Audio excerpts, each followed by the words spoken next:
This video is brought to you by Squarespace. Yo, I just came back from school and I really felt like vlogging.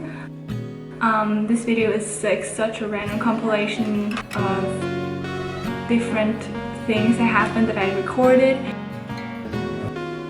When I was 18 years old and had just graduated high school, I wondered how my life would look like if I really went down this path. I am launching my shop in less than a week. It's like maybe I'll get into art school, maybe I'll not get in. We will see, but at least we're trying, y'all. If you could live anywhere in the world, where would it be? There's just something about Berlin I always feel so inspired when I'm there.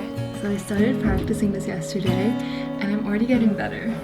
It's the first magazine I ever got published in. I think I'm going through some shit this month,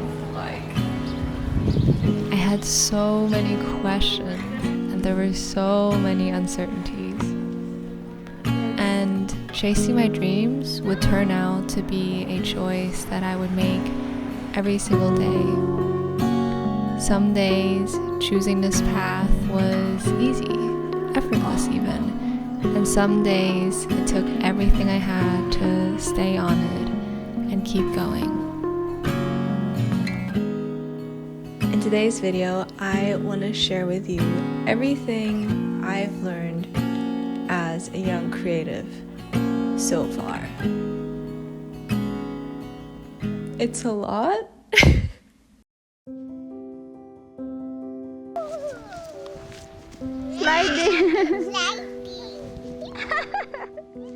It's interesting because as a kid, I never ever I was fully convinced that you couldn't be an artist. I didn't know any artists. I grew up in a little Swiss town, people had very concrete jobs. That world was so far away, I didn't even know it existed. I feel like in order to pursue art in today's world, you need to be a little crazy. The odds really do seem to be stacked against you. And you somehow need to be able to believe in a world and a version of yourself that doesn't exist yet. To trust yourself and venture out into uncharted territory. Almost it's 11:30 or 12 and I'm really tired. And forge a completely new and untread path. One of the first lessons I learned as a creative is this one. Trust your ideas.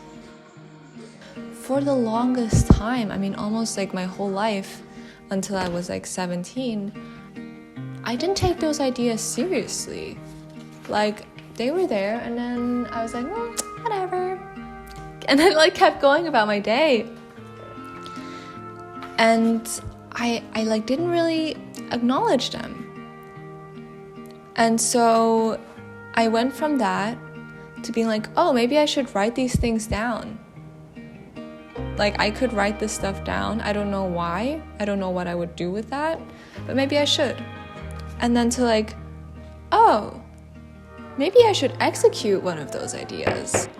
And then you take that and it's a little seed and then you start working on this project and then it grows and develops in ways that you never would have thought. Constantly taking in the world, living as fully as you can, asking questions, pondering, and filtering it through your own unique lens, your own unique filter. This is anything I make has gone through the Ney filter, and that's why each individual person makes their own type of art, and that's why I love seeing other people's works and I love other people's way of viewing the world, experiencing the world, thinking about topics. If you're someone who's been thinking about starting their creative journey, maybe putting together a portfolio or selling their work online, today's sponsor, Squarespace, might just make your life a whole lot easier, offering all the tools you need to create your online web presence and website of your dreams. Get started with one of their beautiful templates, which you can customize to your liking. Whatever product you may have, physical, digital, or a service, Squarespace is there to help you launch your online store. Make your website stand out using their Fluid Engine, drag and drop technology. Move, layer, and arrange content blocks however you want to create a completely unique and artistic look. Here's the deal. You can try for free, test out any template you want, and then when you're ready to launch, go to squarespace.com/nay to save 10% off your first purchase of a domain or website. Thank you, Squarespace. Love y'all. At least for me, I always felt like every project I work on has to be the best, most incredible thing. And I put so much pressure on myself that I wouldn't even get started. I didn't give myself the chance to fail.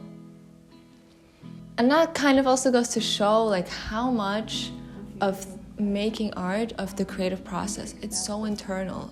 It's so many emotional hurdles to overcome.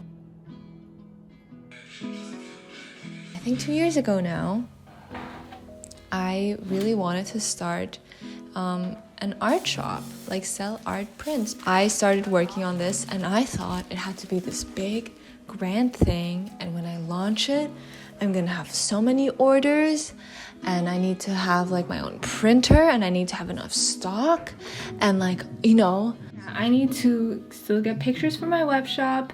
Again, figure out those print settings. I need to set up my freaking web shop, payment options. I like went all in and I spent so much money. I thought everything had to be perfect. It took me like 6 months, but I just didn't like think about a lot of the business things, like who is my target audience, like how much, what is their budget, etc. And I sold like 2 or 3 prints. Girl, I spent thousands of euros. Okay, I sold 2 or 3 prints. And I was devastated. And I put so much work, so many hours, so much like thought into this, and I was crushed. I was so crushed. To not, like, you're just setting yourself up for like such a big fall. Like, the bigger your expectations, start small, like a little seed. That's what I wish I would have done. You know, maybe I could have done pre-orders. I could have posted designs on my story that people could pick. I could have just like, you know, bought 10 prints and see if I could sell those, maybe expand my product range and just, you know, really grow it organically.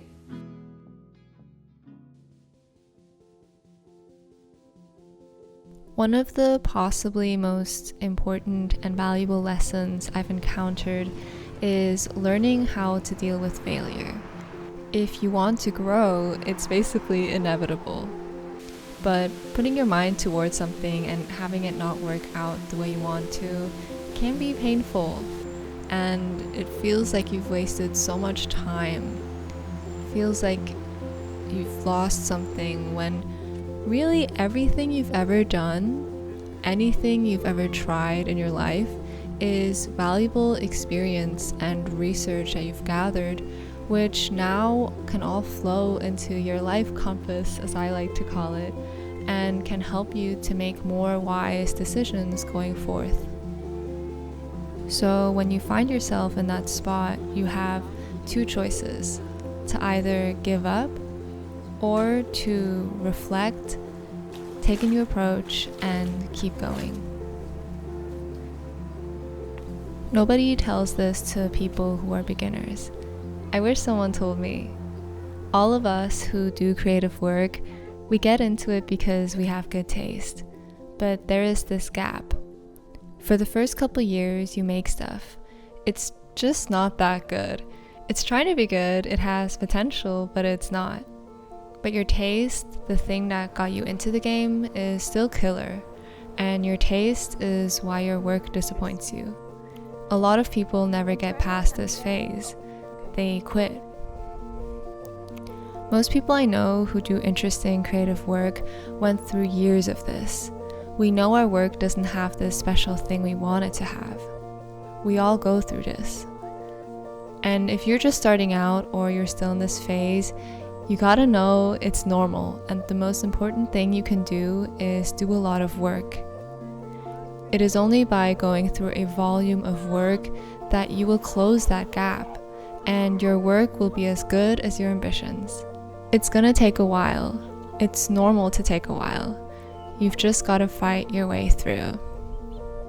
I feel like any realization about what medium I want to pursue, my artistic direction, personal branding, etc., it only arrives in retrospect.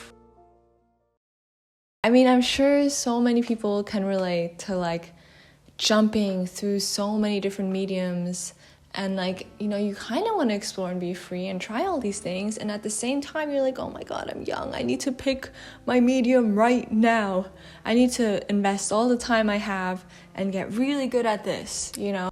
The advice I'm often given in the art world is to choose one medium and run with it. In other words, be more categorizable. How ironic, as I fell in love with art because it was the one place I could feel expansive. I refuse to be categorizable for the consumption of others. I refuse to mold my work into a single digestible string.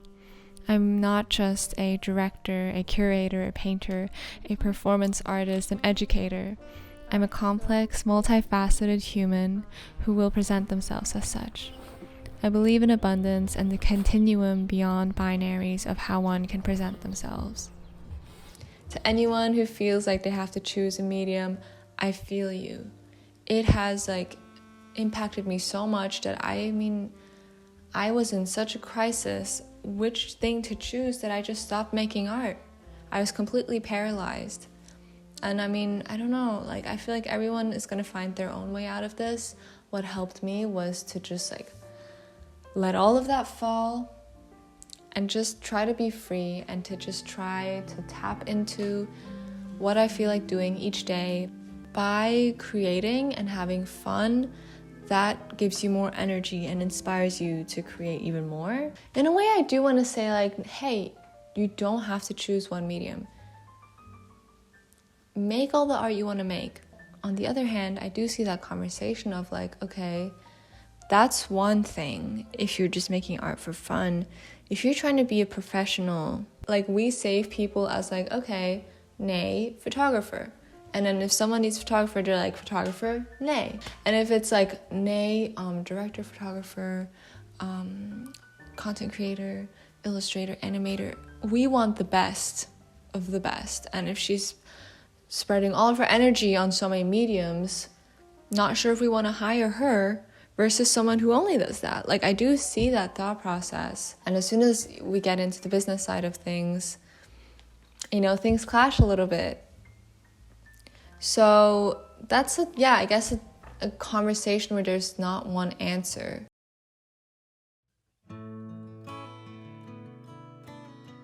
Moving from being attached to the outcome of your work, being more outcome driven.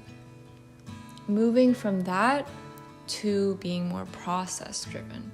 How can I really enjoy making this stuff? I mean, we all get into it because it's fun, it's an outlet, maybe it's an escape. Once you do it more, and once it's your job, and once you need to like make that stuff, you have a deadline. There's expectations, there's like money tied to this. How can we move back into like, this is fun, we're still experimenting, and we're just enjoying the process of making this art, you know? A lot of like mindset shifting and just setting intentions of like how you're gonna go about this period of time, or how you're gonna go about this project, or how you're gonna go about this work session. And one of my favorite creatives in that space is Kami Arbolas. She always talks about this idea of like doing research, which at first I didn't really know what it meant, but like anything you try and experiment, like you're just being free and you're just doing research and you're just gathering, you know, material or inspiration.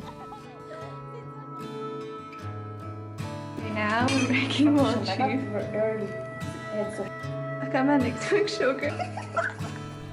Finally, I think the biggest and definitely most special takeaway I've had from this journey has been the people.